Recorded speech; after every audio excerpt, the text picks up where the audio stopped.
তীব্র তাপদাহ উপেক্ষা করে ধান শুকাতে ব্যস্ত সময় পার করছেন ব্রাহ্মণবাড়িয়ার কৃষক কৃষানীরা। তাদেরকে সহযোগিতা করছেন পরিবারের ছোট থেকে বড় অন্যান্য সদস্যরা। মাথায় ছাতা নিয়ে ধান নেড়ে দিচ্ছেন গৃহবধূ কৃষানী।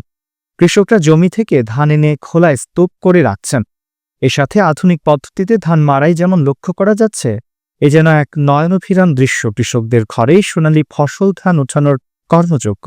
সে সাথে কৃষকদের ঘরে থাকা গবাদি পশুর জন্য অনেকে খড় শুকিয়ে রাখছেন।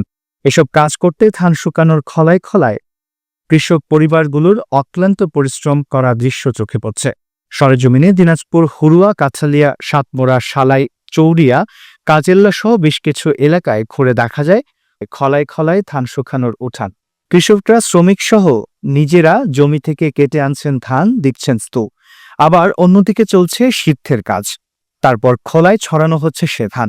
কৃষানীরা প্রচণ্ড রোদের তাপ উপেক্ষা করে অক্লান্ত পরিশ্রম করে ধান শুকানোর কাজ করে যাচ্ছেন। এলাকার কৃষক দুলাল মিয়া জানান, আবহাওয়া অনুকূলে থাকায় এবছর ফলন ভালো হয়েছে। যে কোনো সময় বৃষ্টি নেমে যেতে পারে, পানি চলে আসতে পারে, তাই যত দ্রুত সম্ভব ধান শুকিয়ে খড়ে তুলতে চাই। এরকম রোদও হয়তো আর পাওয়া যাবে না। এমন বোধ থাকলে আর 1 সপ্তাহ 10 দিনের মধ্যে আমাদের উপজেলার সব ধান কাটা শেষ হয়ে যাবে। উপজেলার কৃষি অফিসার মোহাম্মদ জাহাঙ্গীর আলম লিটন জানায়, এবছর বোরো চাষের আশানুরূপ ফলন পেয়েছেন কৃষকরা। নতুন বিভিন্ন জাতের ধান চাষে কিছুটা সফলতা দেখা যাচ্ছে। কৃষকরা লাভবান হবেন। এ পর্যন্ত 60% ধান কাটা শেষ হয়েছে।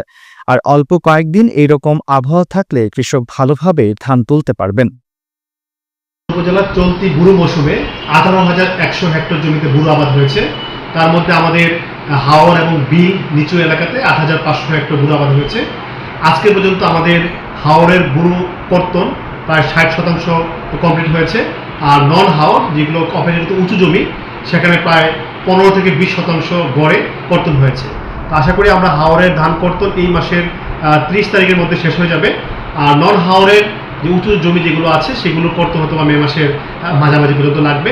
আশা করি আমাদের কৃষক সঠিক সময় ধান কর্তন করতে পারবে। আমাদের মাঠ পর্যায়ে আমাদের উপসহকারী কৃষি কর্মকর্তাবৃন্দ এবং আমাদের উপজেলা কৃষি অফিস থেকে একটি মনিটরিং সেল আছে, সেই সেলের মাধ্যমে আমরা ধান কর্তন, কৃষকদের সুবিধা অসুবিধা এগুলো আমরা পর্যবেক্ষণ করছি এবং সহযোগিতা